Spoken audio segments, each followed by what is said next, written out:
But I especially love enjoying watching Veer. And I've been a big fan of Stephen Furst for a long time, since even back in his Animal House days. And I was just wondering if you can share a story about what it was like working with him on set. Boy, he's one of the people. We've lost a lot of people, but I basically, I spent a lot of time working with Veer and working with Jakar, right? And so I miss both those people a lot. And both of them became, outside of work, became friends. So my family got to know his family. He got to know my family. We would all play cards together. I mean, he was a friend too. So when I talk about him, I'm sentimental.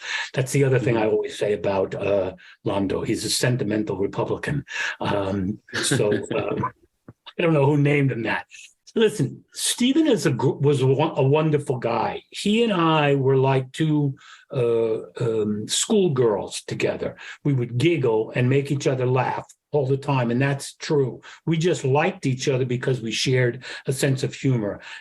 He was a very funny guy in real life, very clever and fast. His company's name was Curmudgeon Films, so he liked to think of himself as sort of a curmudgeon, but he was a very funny curmudgeon. And I know that when we were on set together, we both were really fond of each other. We'd spend a lot of time when we weren't in character laughing together. So it was a real joy to be with him. I think we drove the crew and maybe the directors crazy. It was a little like, straighten up there, would you? But we really had a great time together. That wasn't what it was like working with Andreas.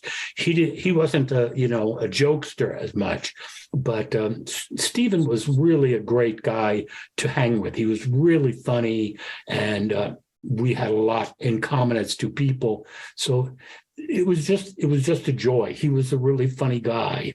The story I always tell that made me laugh the most, and I'm not giving anything away, Scott, I don't think, is they were shooting over my shoulder onto Veer, and his line was, he kind of hated doing the lines exactly, and they wanted us to do the lines exactly. And there's a person on a TV set called a script supervisor, and she's the person on our set. She was a female who tells you what to do. So his line was, "Oh, this is what that's about."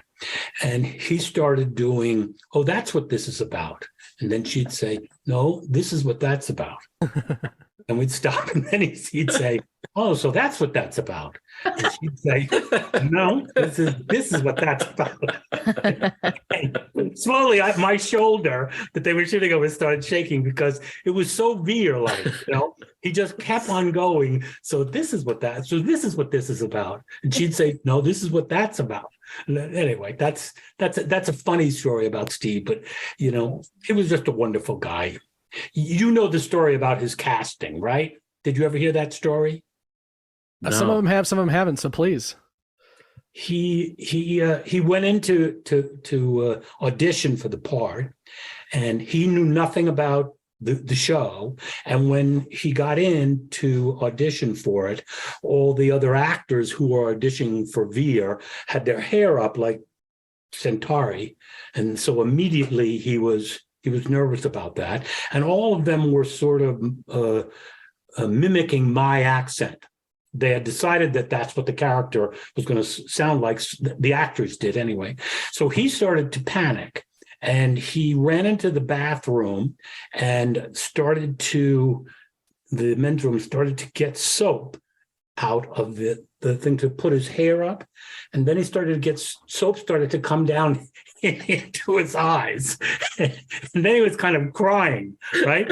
And moaning. And then that's when they called him in and said, "Bring in Stephen Furst." And he went in, and his hair was sort of flopping down, and he was crying, and he said, "I don't know what I'm doing. I wasn't ready for this. I didn't know I had talking accent, and I didn't know my hair was supposed to be up."